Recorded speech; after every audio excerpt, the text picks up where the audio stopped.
Welcome to Democracy Now!, democracynow.org, The War and Peace Report. I'm Amy Goodman.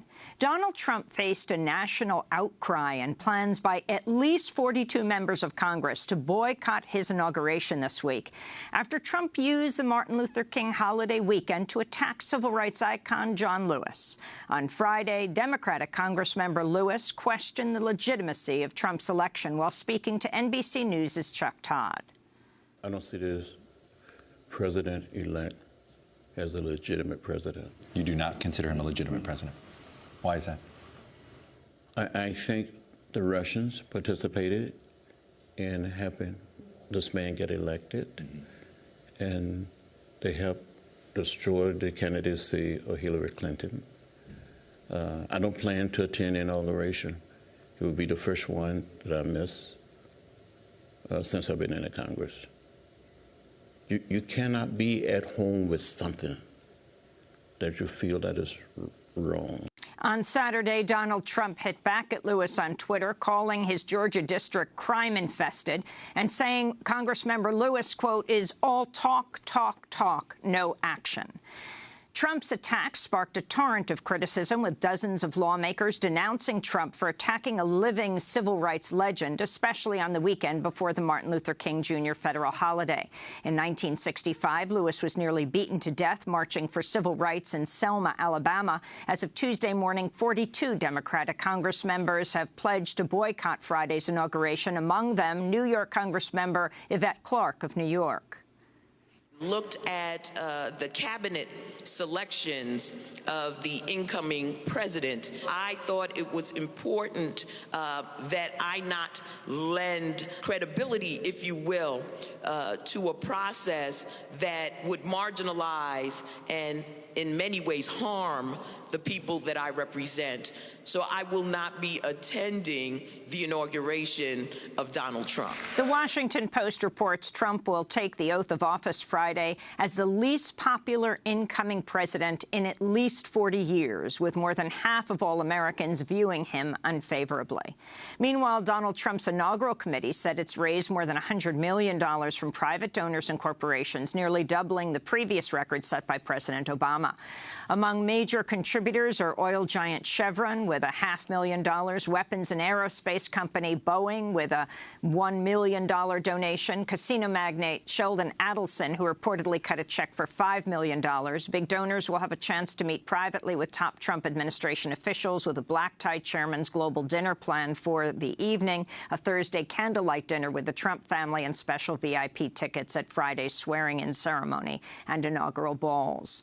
In Washington, D.C., thousands of activists chanting "No Justice, No Peace" kicked off a week of resistance to the inauguration with a march to the Capitol building Saturday. The protest took aim at Trump's plans for a nationwide stop-and-frisk program, the planned repeal of Affordable Care Act, and police brutality.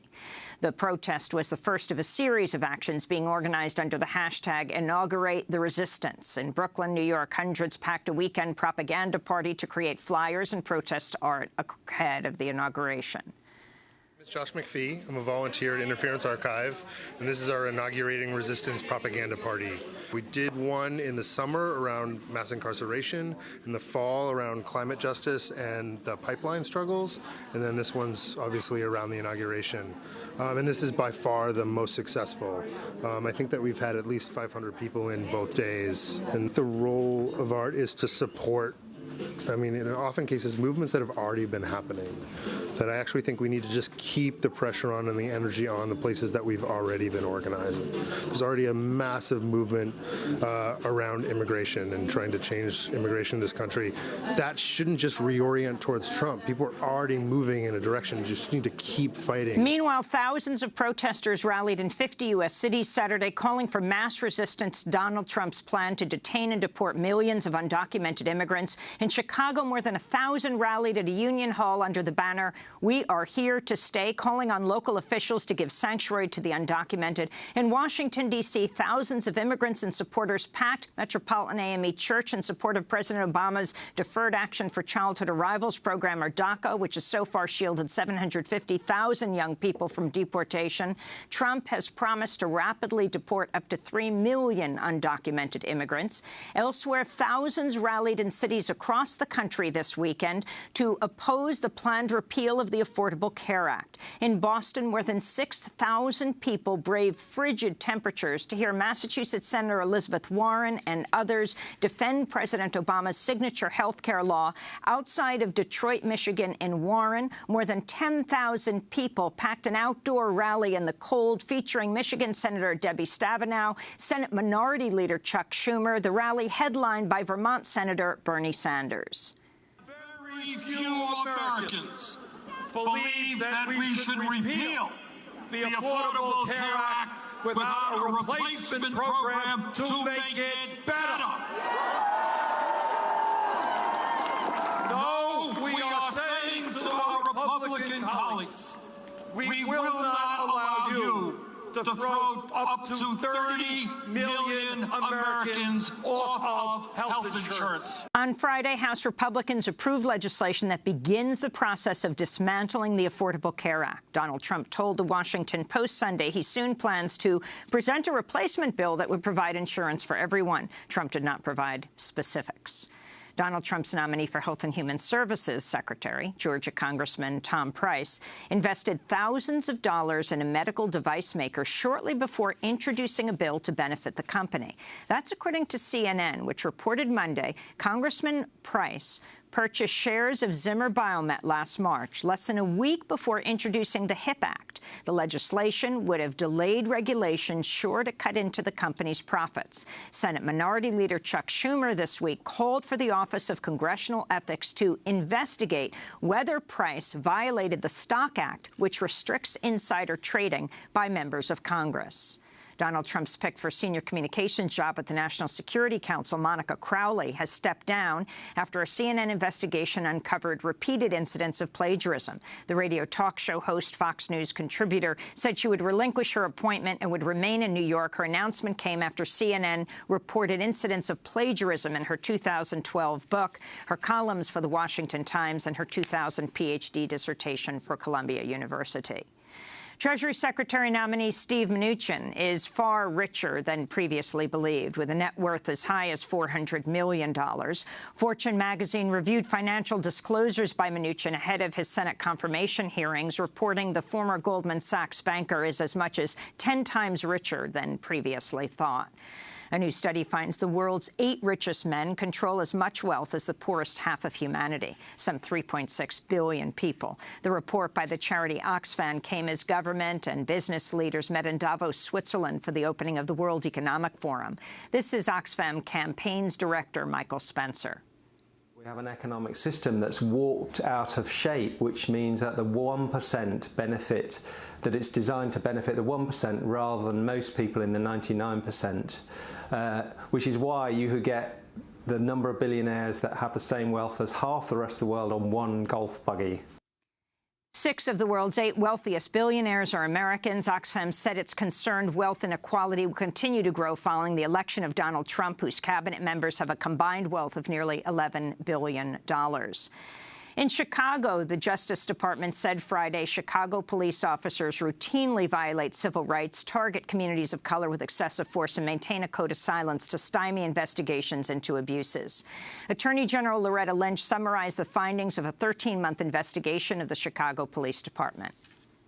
On the basis of this exhaustive review, the Department of Justice has concluded that there is reasonable cause to believe that the Chicago Police Department engages in a pattern or practice of use of excessive force in violation of the Fourth Amendment to the Constitution. The investigation began in December of 2015 after the release of a video showing the death of 17-year-old African-American Laquan McDonald, who was shot 16 times by white police officer Jason Van Dyke. Chicago Mayor Rahm Emanuel Friday agreed in principle to negotiate a consent decree for a federal monitor to oversee Chicago's police department. In Cleveland, 3 police officers will face disciplinary charges in the 2014 shooting death of Tamir Rice, a 14-year-old African-American boy, a 12-year-old African-American boy who was fatally shot by police while playing with a toy pellet gun in a park. In late 2015, an Ohio grand jury decided there would be no criminal charges against the officers. In international news, in Yemen, the United Nations said Monday the number of people killed by fighting in Yemen is topped 10,000 as the U.S.-backed Saudi-led coalition continues a naval blockade and bombing campaign targeting Houthi rebels. The UN reports another 40,000 have been injured in the war with growing levels of malnutrition. Yemen's top UN humanitarian official also warned of growing malnutrition and food insecurity, saying up to 10 million people need urgent assistance. In Iraq, U.S. allied forces pushed deeper into Mosul over the weekend, seeking to recapture the city from ISIS. Iraq's army said it was poised to capture all ISIS-controlled territory east of the Tigris River. Residents of the city said the fighting had forced them to bury the dead at a neighborhood school rather than a proper cemetery. Civilians are buried here. After being liberated, ISIS targeted this area.